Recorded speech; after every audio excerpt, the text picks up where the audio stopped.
Time to talk winners and losers on Wall Street with financial expert Rob Black. Joining us this morning, Rob, as we're seeing the Dow off a little bit, but lots to talk about. I see we've got updates on Zoom video. We've got new home sales. We've got potentially some good news for Elon Musk. Where do you want to start? First and foremost, stocks are slipping from that summertime rally. Then stocks are starting to look for the Federal Reserve and what they're going to say on Friday. So nothing's going to really matter until Friday morning when Fed Chairman Jay Powell talks. It talks about inflation, how bad it is out there. Zoom, like you mentioned, is down 10%, telling me the pandemic is over.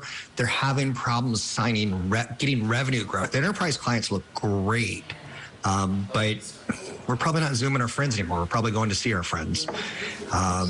What else is there? September is typically the worst month on Wall Street, so think about that as you start to stress on the markets. New home sales fell 30% in areas like Boise, where I have a lot of friends who want to move. Inventory is swelling. If you want to buy, the prices are going to drop soon in Boise. But so far, they've dropped like 0.1%, so it's tiny. Okay. Twitter has a whistleblower that should help Elon Musk potentially not buy Twitter. Yeah. And Amazon Prime will be shown at bars on Thursdays. I don't know if you're a bar kind of guy, but I'd rather be with a crowd and having a beer watching Thursday Night Football than not. And Amazon Prime had that potential of taking it away from us, but they're playing nice with NFL. Okay, good enough. And that Twitter thing, is that whistleblower talking about, that bots might be more of a problem than the company was letting on to? Is that why it's this good news for Elon Musk? From what I saw, and I only saw a little bit, it was really all about spamming and security. Right. I guess the spamming is tied towards bots. I'm not a tech enthusiast with Twitter, so I'm not really sure their depths of their problems. Okay, good enough, good enough. And then we also have, I guess, the White House, the president contemplating maybe forgiving upwards of 10 grand worth of student loan debt. Is that decision coming fairly soon? Yes. End of August is the expectation, because end of August is when the mandates that said you don't have to pay anything kind of come to the end. Basically, everything was frozen during the pandemic for about 2 years. He could extend the freeze, but he's trying a test balloon on $10,000 for anyone who makes under $125,000. Outstanding debt in America for education for students is $1.7 trillion, with 40 million Americans involved in that kind of debt. 10 million were behind in 2019. Where are they now? A lot of people email me from our listeners and viewers who say, should I pay back my debt? I'm like, I don't know. I don't know what the law is going to be or not. This is going to anger a lot of Republicans. It's going to anger people who paid for their own college. It's going to anger people who didn't pay for college, who never went to college. So this is a bit of a trial balloon. And yet 62% of Americans support it. I support it in large part. It'll cause people to spend more money. It'll let younger people start saving for retirement. It'll be a tax plus in the long term for the economy if people would focus on their careers and less so on their debt that's hanging around their neck. But is it a gift to people with college educations?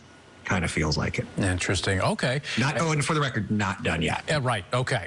And then lastly, we're going to end on a real fun note here. I don't know if you caught the House of Dragons, that new prequel on HBO, but I'm going to watch it here pretty quick. I got a friend who called me up and said, this is great. We got to do a group watch party like we did for Game of Thrones with this. But I guess a lot of people tuned in for the premiere this weekend. It's crazy because this is only the people on Sunday, and the number's 20 to 40% higher who will watch it last night like I did.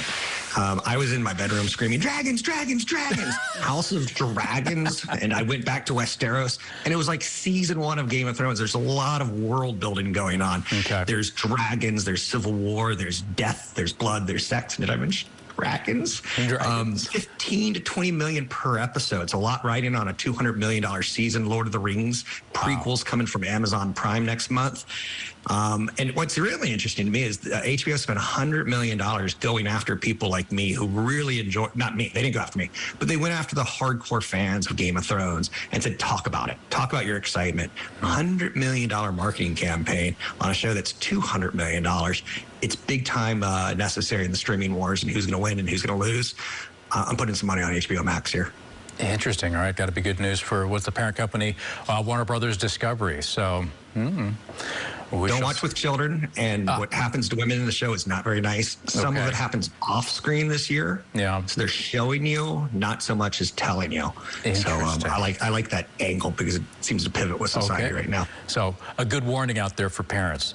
Thank you very much, Rob, as always. And as we chat with Rob throughout the week, make sure you get your questions and comments in so he can talk about it. Facebook, Twitter, you can find him at those handles. You can also email him directly, even if it's just a question you'd like him to answer for you personally and not necessarily talk about on air. He's always available to you. Rob, thank you. We'll see you tomorrow.